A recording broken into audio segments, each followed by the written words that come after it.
నువ్వు ఎవరో ఏంటో అన్నీ తెలుసుకోవడానికి నీ మీద ఎంక్వైరీ మొదలైంది. నేను కూడా నీతో ఇలా నటించడం నాకు ప్లస్ అయింది.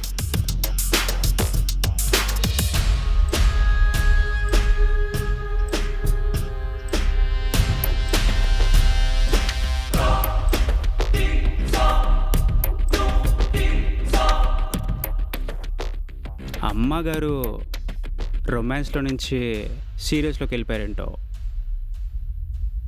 నేను అనుకున్నది నిజమే. ఏం నటించారా చిట్టిబాబు.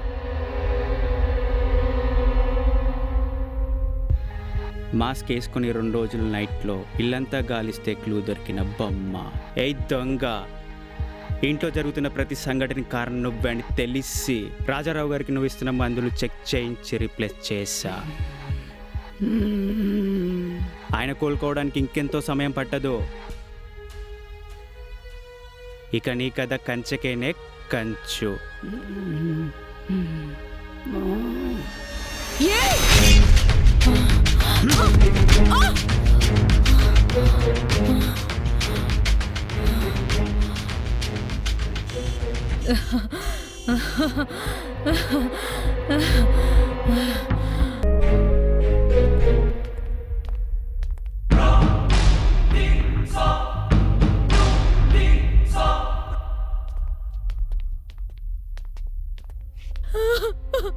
పల్లవి, పల్లవి, పిన్ని,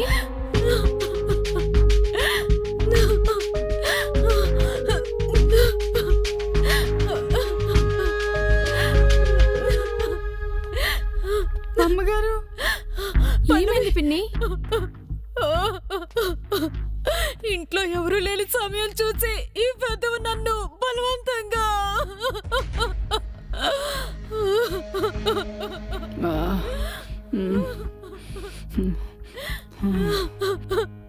యూ రాస్కెల్, నువ్వెవరో ఏంటో తెలుసుకోకుండా నాన్న మాట గౌరవం ఇచ్చి ఇంట్లో వ్యక్తిగత స్థానం ఇచ్చినందుకు ఇలా చేస్తావా? పల్లవి, తాతయ్య, బాబు గారు, పెద్దయ్య గారు, రండయ్యా, కూర్చోండి.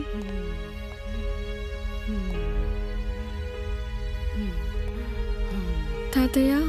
అవునమ్మా, తాతయ్యనే మాట్లాడుతున్నాను. ఇలా మీ ముందుకొచ్చి మాట్లాడుతున్నానంటే ఆ దేవుడేనమ్మా. ఎప్పుడో చనిపోవాల్సిన నాకు ప్రాణం పోసి మళ్ళీ జన్మనిచ్చిన దేవుడమ్మా. తాతయ్య, మీరనుకుంటున్నట్టు ఆయన ఇంటికి మేనేజర్ కాదమ్మా. మీ నాన్న పాత స్నేహితుడు కొడుకు సిఐడి చిట్టుబాబమ్మా. దేవుడున్నాడో లేదో తెలియదు కానీ నేను అతనిలో దేవుడిని చూశానమ్మా. బాబు, అయ్యో పెద్దవారు, మీరు నాకు దండం పెట్టడం ఏంటి? అయినా ఈ క్రెడిట్ అంతా దక్కాల్సింది ఉదయ్కే.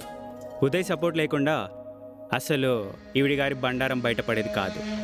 ఈ ఇంట్లో జరుగుతున్న ప్రతి హత్యకి కారణం ఈవిడే. అంత అబద్ధం, నేనెవరిని చంపలేదు. నువ్వు చంపలేదు? మరెవరు చంపారు? రోజు రాజారావు గారికి స్లో పాయిజన్ టాబ్లెట్స్ ఎందుకు ఇస్తున్నావు? డాక్టర్ ఇచ్చినవే నేను ఇస్తున్నాను, అంతకంటే నాకేమీ తెలీదు. అవును, డ్రైవర్ నాగేష్కి నీకు సంబంధం ఏంటి? నాకు అతనికి సంబంధం ఏంటి? అతని ఇంట్లో డ్రైవర్ అంతే. ఎందుకు ఇలా నన్ను టార్చర్ పెడుతున్నారు? నువ్వు ఏడుస్తుంటే ఇక్కడ ఎవరి మనసులు కరగట్లేదు, గుండెలో మంట రగులుతుంది.